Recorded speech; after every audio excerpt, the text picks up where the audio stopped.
इस गुरु पूर्णिमा के पावन पर्व पर रामनारा शिवपुर में ये सत्संग का आयोजन किया है हमारे सभी रामस्नेही भाइयों की तरफ से। और बड़ा अच्छा शुभ दिन है, शुभ पर्व है। ये गुरु पूर्णिमा के बारे में एक प्रमाण आपको दे दूं, फिर विषय की ओर जाएंगे।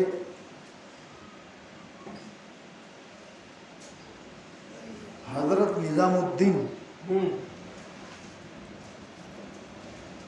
ये गुरु थे और उनके शिष्य थे जो बड़े उर्दू शायर थे। आज भी उनकी महिमा की जाती है। अब एक दिन उसने अपने गुरु के लिए एक जूते की जोड़ी लाई भेंट करने के लिए। अमीर खुसरो उनका नाम था, शिष्य का नाम, और गुरु थे हजरत निजामुद्दीन। हजरत निजामुद्दीन के लिए अमीर खुसरो ने एक जोड़ी जूती अपने गुरु के चरणों में रख दी। अब गुरु ने उसको छुआ। जब कोई चीज भाव से शिष्य लाता है तो गुरु स्वीकार करते हैं। इस प्रकार हजरत निजामुद्दीन ने अपने प्रियतम शिष्य के द्वारा लाई हुई उस जूती को अपने हाथ में लिया, पहन के देख लिया और कहा कि ठीक ठाक है, बड़ी सुंदर जूती तुमने लाई है, और रख दिया। और सामान के साथ में हजरत निजामुद्दीन का एक कोई शिष्य था जो गरीब था। उस शिष्य की लड़की की शादी तय हुई। शादी का दिन नजदीक आया, पैसा नहीं था। अपने गुरु हजरत निजामुद्दीन के पास आया, कहने लगा, गुरु महाराज अब तो इज्जत आप ही बचा सकते हो। शादी की तारीख नज़दीक आई है, कोई व्यवस्था नहीं है। हजरत निजामुद्दीन ने कहा, कोई चिंता मत करो, जो भी भेंट पूजा आएगी वो सब तुम ले जाओ। और आश्रम में कुछ सामान पड़ा है, कई दिनों से लोगों ने लाके रख दिया है, उसमें कुछ कीमती भी है, वो सब सामान ले जाओ, सबको भेज दो। और आज का वो जो चढ़ाव आता है वो भी ले जाओ और तुम्हारी बेटी की शादी अच्छी तरह से करो। अब जैसा गुरु के आदेश हुआ वैसा उसने सारा सामान भरकर ले दिया, भेज दिया, और जो कुछ पैसे थे वो भी दिया और अपनी बेटी की शादी उसने कर दी। अब ये तो हो गई एक बात। एक दिन अमीर खुसरो रास्ते से कहीं जा रहे थे, वहाँ एक मोची बैठा था। मोची समझते? जूते का मरम्मत करने वाला, जूते का काम करने वाला, उसको मोची कहते हैं। तो वहाँ उसने एक जोड़े पर उसकी नज़र पड़ गई और देखते ही वो वहीं खड़ा रह गया।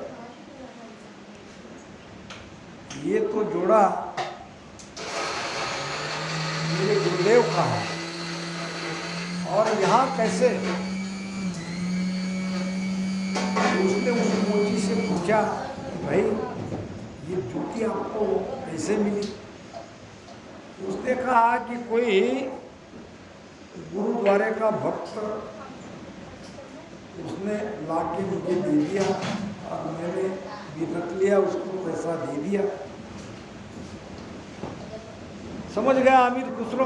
कहने लगा कि भाई ये मुझे जूती वापस चाहिए। अब वो मोची कहने लगा, ये तो गुरु महाराज की जूती है, मैं इसे नहीं वापस। उसने कहा, इसकी क्या कीमत चाहते हो? मन मांगी कीमत मैं चुकाने के लिए तैयार हूँ, मगर मुझे ये जूती वापस चाहिए, क्योंकि इसको मेरे हमारे गुरु महाराज के चरणों का स्पर्श हुआ, उसकी खुशबू मुझे आ रही है। तो कहते हैं कि मन मांगी रकम देकर उसने उस मोची से वो जूती वापस ले ली। तो गुरु के प्रति ऐसा भाव चाहिए। उस समय वो काफ़ी रुपया उस मोची को मिला। तो ऐसे गुरु और शिष्य का ये नाता है, बड़ा विलक्षण नाता है। संत हमारे माता पिता है, कहे ज्ञान सब राम राम, कहे ज्ञान सब के सुख देव जी चरणारो चेरा, के सुख देव जी चरणारो चेरा, प्रभु जी तारे माने प्रभु जी तारे माने आज वारी वारी आया हो हंसा का, वारी वारी आया हो हंसा का। संत बड़ा जी महाराज, संत बड़ा जी महाराज, वारी वारी आया हो हंसा का, वारी वारी आया हो हंसा का। संत हमारे माता पिता है। क्या हमें माता पिता नहीं थे? हम बिना माता पिता से पैदा हुए? अगर नहीं हुए तो महाराज कैसे कह रहे हैं कि संत हमारे माता पिता है? वो इसलिए कह रहे हैं कि हर एक भक्त का जन्म 2 बार होता है। एक बार अपने माता पिता से, और एक बार जब गुरु के शरण में जाते हैं तब दोबारा हमारा जन्म होता है। कहते हैं कि ये कोई 20 साल का साधु गांव में जाके भिक्षा मांग रहा था, और थोड़ी देर रुकता, अगर दिए तो ठीक, न दिए तो अगले द्वार पे चला जाता। एक बड़े घर की एक वधू यानी बहू बाहर निकली, कहा महाराज जी हमारे घर तरफ आइए। साधु ने कहा कि बहन जी मांगते मांगते मैं इधर ही आ रहा हूँ। और थोड़ी देर बाद जहाँ बुलाया कहा वहाँ उस घर के सामने रुक गया, और उसने पूछा कि भाई इतने कम उम्र में आप साधु कैसे बन गए? तो उसने कहा जीवन का क्या भरोसा, आज है कल नहीं। इतना होने के बाद फिर भिक्षा के लिए बहू घर में गई और भिक्षा उसकी झोली में डाल दी। उस संत ने पूछा तुम्हारे ससुर? तो उसने कहा मेरे ससुर पैदा ही नहीं हुए। और तुम्हारी सास? सास को जन्मे अभी 2 साल हुए हैं। तुम्हारे पतिदेव? मेरे पतिदेव 12 साल के हैं। अब ये साधु से जो बहू की वार्ता हो रही थी, ये एक औरत ने सुन ली। और शाम को सांस आते ही उसके सारे कान भर दिए। तुम कैसी बहुलाई हो? ये तो कहती है कि ससुरे का जन्म ही नहीं हुआ। क्या तुम बिना पति की हो? क्या तुमको बिना पति का पुत्र हुआ? जो तुम बहू लाई हो वो तो कहती है कि मेरे सास का जन्म ही नहीं। और जब सास के बारे में पूछा तो तुम्हारे लिए कहा कि मेरी सास 2 साल की है। 60-65 साल की तुम हो और तुमको कही तुम्हारे बहू ने 2 साल की है। क्या तुम 2 साल की हो? अब ये मैंने मेरे कानों से सुना है। जब तुम्हारे बेटे के बारे में उस संत ने पूछा तो तुम्हारी बहू कहती है मेरे पति 12 साल के हैं। अब सास बहुत गुस्सा उसको आ गया, अपने पति का इंतजार करने लगी।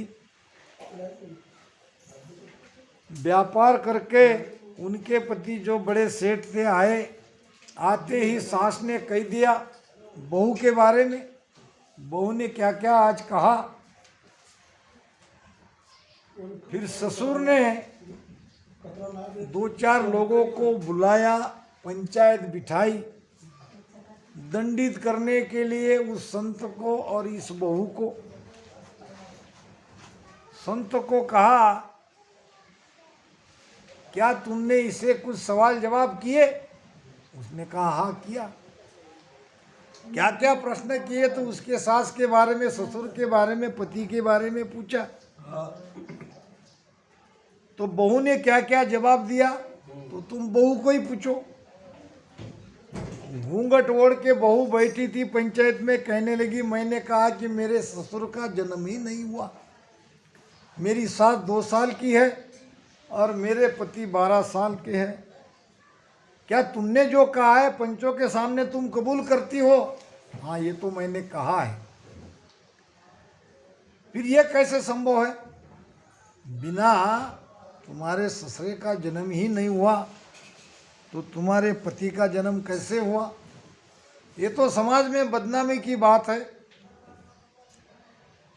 फिर कहने लगी कि सभी आप जो बैठे हो पंच, सभी को, सभी के चरणों में मैं प्रणाम करके कहती हूँ कि आप जो समझ रहे हो ये बात नहीं थी। हमारे बीच में जो वार्ता चल रही थी वो ज्ञान की थी। ज्ञान को ही इसको पहचाना जाता है। तो ऐसी क्या बात थी जो हम नहीं जान सकते? तुम दोनों में ही ये है। सेन में क्या गया? इशारे में बात कही थी। इशारे में संत ने पूछा और मैंने इशारे में जवाब दिया। अब तुम्हारे सामने खुला करती हूँ। मैंने कहा है कि मेरे ससुर का जन्म ही नहीं हुआ। इसका मतलब मेरे ससुर भक्ति में आए ही नहीं है। उसने गुरु बनाया ही नहीं है, इसलिए उसका जन्म हुआ ही नहीं।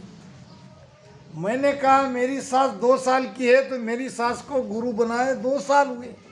पूछो मेरी सास को। सास ने कहा हाँ बराबर है। पति के बारे में मैंने कहा कि वो 12 साल के हैं तो उसको गुरु बनाए 12 साल हो गए। पूछो मेरे पति को। तो मैं ये कह रही कि जब हम संत के शरण में जाते हैं, उनको गुरु बनाते हैं, उनसे भेद लेते हैं, तभी हमारा वास्तव में जन्म होता है। ये हमारा दूसरा जन्म है। और इसीलिए महाराज भी कहते हैं कि संत हमारे माता पिता है, संत ही हमारे माता है, संत ही हमारे पिता है, संत ही परमात्मा है, सब कुछ संत ही संत है। तो मैंने क्या गुनाह किया? अगर मैं गुनहगार हूँ तो आप जो सजा दोगे मुझे कबूल। पंचों ने कहा बेटी हम नहीं समझ सके आपकी इस बात को। आप जो कह रहे हो वो सत्य है। दरिया सतगुरु भेटिया जा दिन जन्म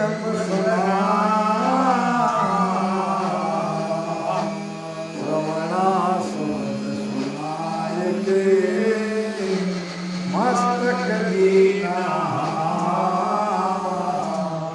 मस्त मस्तक दीना। दूसरी बात,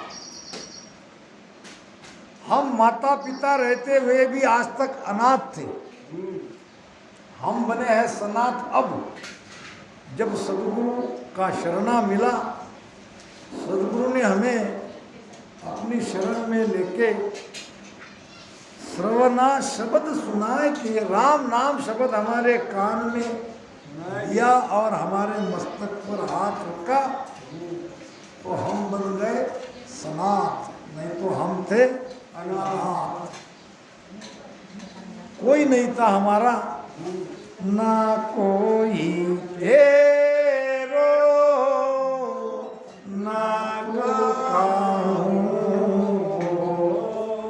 ना कोई तेरो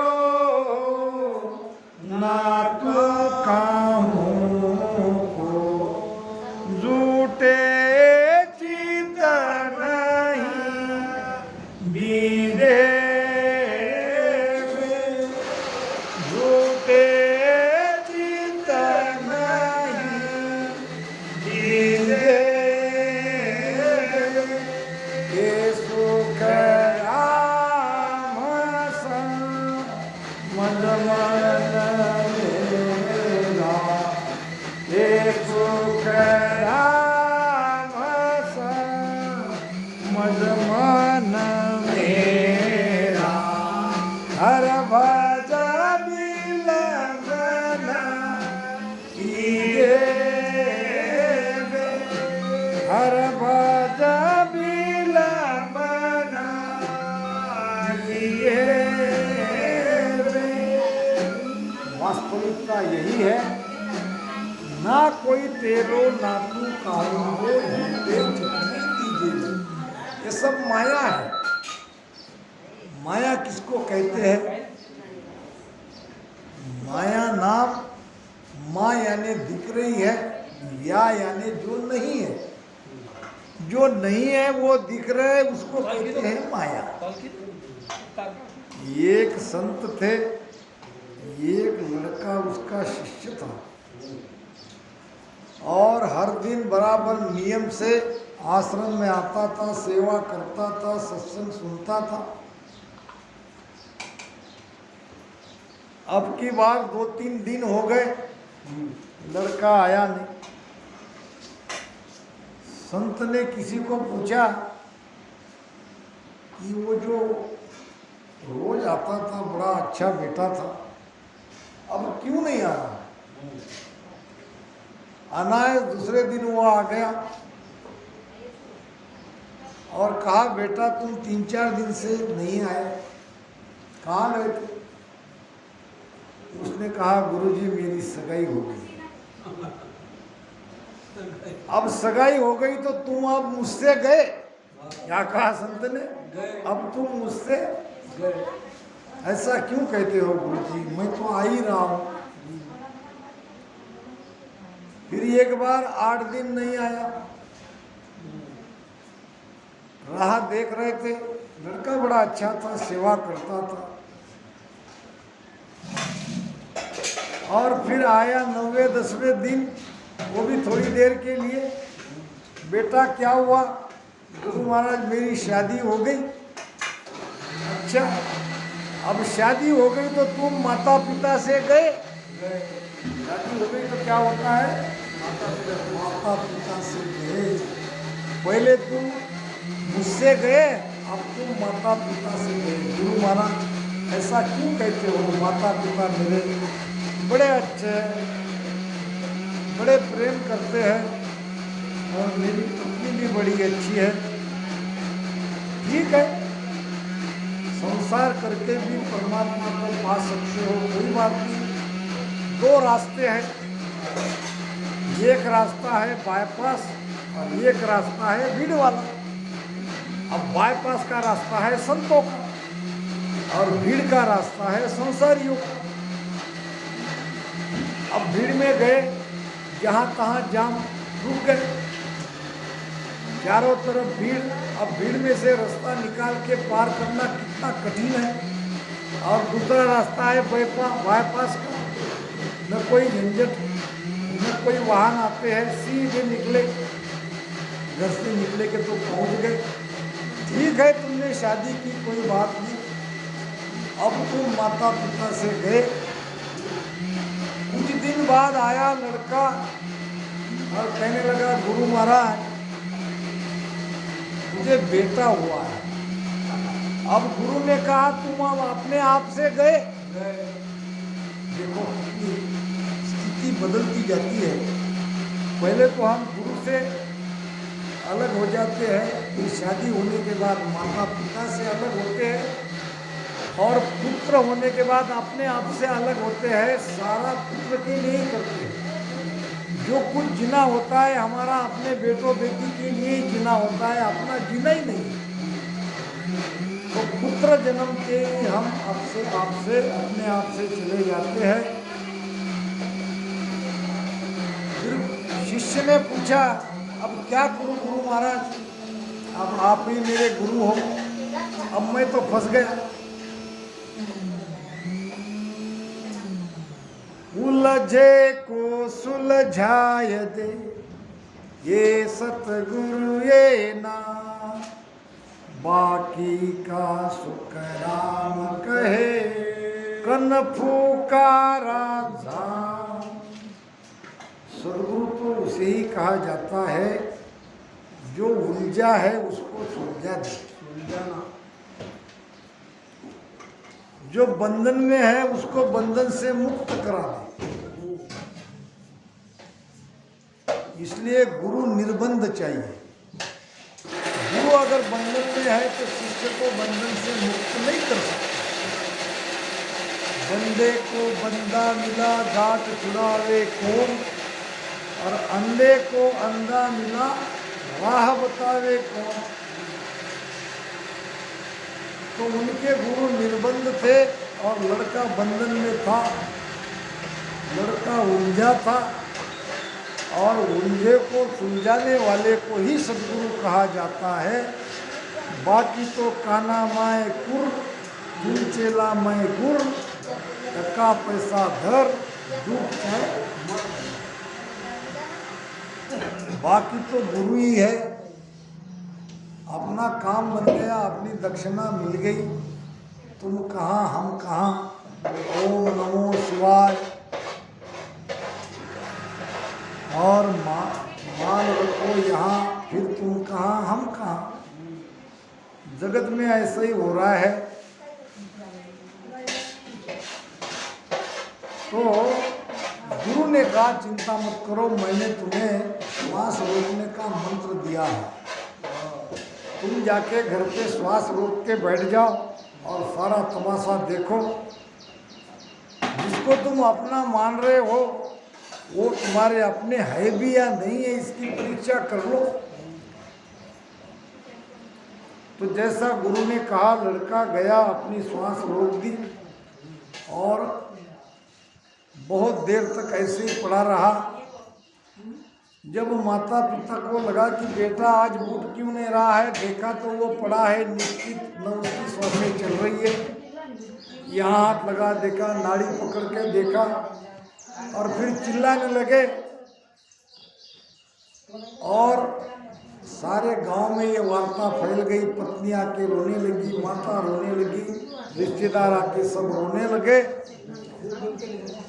और फिर आए गुरु महाराज। किसी ने कहा कि भाई गुरु को बुलाओ। अब गुरु की याद ऐसे समय में आती है जब कोई आपत्ति आती है, संकट आता है, दुख आता है, तो गुरु की याद आ ही जाती है। अब बुलाओ बुलाओ, उनके गुरु को बुलाओ, वही कुछ कर सकते हैं। नहीं तो लड़का तो गया। अब सब रोने लगे। गुरु आए। गुरु आके लड़के की नब्ज देखी, ऐसे आंखें को ऊपर करके देखा, यहाँ नाक तक उंगली ले जाके देखा, लड़का तो गया। देखते हैं क्या होता है। गुरु महाराज कुछ भी करो, अब आपके ही हाथ में है, आप ही करता करता हो। आपका बड़ा प्यारा शिष्य था, आप ही इसको बचा सकते हो। गुरु कहने लगा, कोशिश करके देखता हूँ। एक कटोरी में दूध लाओ। दूध में थोड़ा शक्कर डालो, शक्कर डाल के कुछ भुक्ति उसमें डाल दी, कुछ मंत्र उसको मंत्र जाप किया और कटोरी ऐसे लेके कहा कि ये कटोरी में का दूध अगर कोई पी लेगा तो तुम्हारा बेटा जीवित हो सकता है, मगर जो दूध पिएगा वो मर जाएगा। पिता के तरफ देखा, पिता ने कहा महाराज अब किसी के प्रारब्ध को कौन क्या कर सकता है, मेरा बेटा का प्रारब्ध इतना ही था, अब गया दुख से दिन निकाल लेंगे, मगर किसी के प्रारब्ध में हम हेरफेर नहीं कर सकते। माता के तरफ गया कटोरी लेके, माता जी आप, माता जी कहने लगी मर तो मैं जाती मेरे बेटे के लिए, मगर मेरे पति बूढ़े हैं, अगर मैं मर गई तो मेरे पति की सेवा कौन करेगा, क्या करूं, बड़ी उलझन में हूँ महाराज, मेरे बेटे को तो जीवित करो, मगर मैं मेरे पति की सेवा के लिए रहना चाहती हूँ, मैं कैसे मरूं आप ही बताओ। फिर आया पत्नी के तरफ, पत्नी कहने लगी अगर मैं मर गई ये जीवित हो गया है तो ये कल दूसरी शादी कर लेगा, मेरा क्या लाभ, मेरे मरने से मुझे सुख कहाँ मिलेगा, सुख तो मुझे तब मिलेगा जब जीवित हो जाए, तो मैं भी नहीं मरूंगी। फिर भीड़ काफी थी, लोगों ने ऐसे लोगों के तरफ कटोरा बताया, सारे लोग भाग गए, अरे चलो भागो, नहीं तो ये बाबा हमको दूध पिला देगा, हम मर जाएंगे। सारे लोग भाग गए। अब कहने लगे कि भाई अब कोई बचा नहीं, मैं ही बचा हूँ तो मैं ही पी लेता हूँ। गुरु महाराज बड़ी कृपा होगी, पी लो आपकी बहुत महिमा करेंगे, आपका देवल बनाएंगे, आपकी मूर्ति वहाँ रखेंगे, आपकी रोज पूजा होगी, आपको याद किया जाएगा। आप ये दूध ले लो और हमारे बेटे को बचा दो। अब संत ने कहा दूध तो पी लिया और बेटे को इशारा किया शिष्य को, बेटा उठो। अब उठ के उसने देख लिया संसार कितना झूठा है, रिश्ते नाते कितने झूठे हैं, और हम इस मोह माया में फंसकर परमात्मा को भूले बैठे हैं। तो ये विवेकवान व्यक्ति ही गुरु के शरण में आएगा और ये सब झमेले से, ये सब मोह माया से अपना फंद छुड़ाएगा। झूठो कुटुंब विषय सुख झूठो, काया माया झूठी। ये कुटुंब भी झूठा है, ये परिवार भी झूठा है, ये संसार भी झूठा है, ये काया भी झूठी है, ये माया भी झूठी है। इस झूठे में मत फंसो, सत्य को खोजो। सत्य मिलता है सत्संग में, सत्य प्रकटता है गुरु के शरण में। तो आज गुरु पूर्णिमा के इस शुभ पर्व पर हमारा यही प्रयास रहेगा कि हम ज़्यादा से ज़्यादा गुरु की महिमा करें, गुरु की महिमा जगत में करे, भिन्न भिन्न कर आए। तो गुरु की महिमा जितनी की जाए उतनी कम है।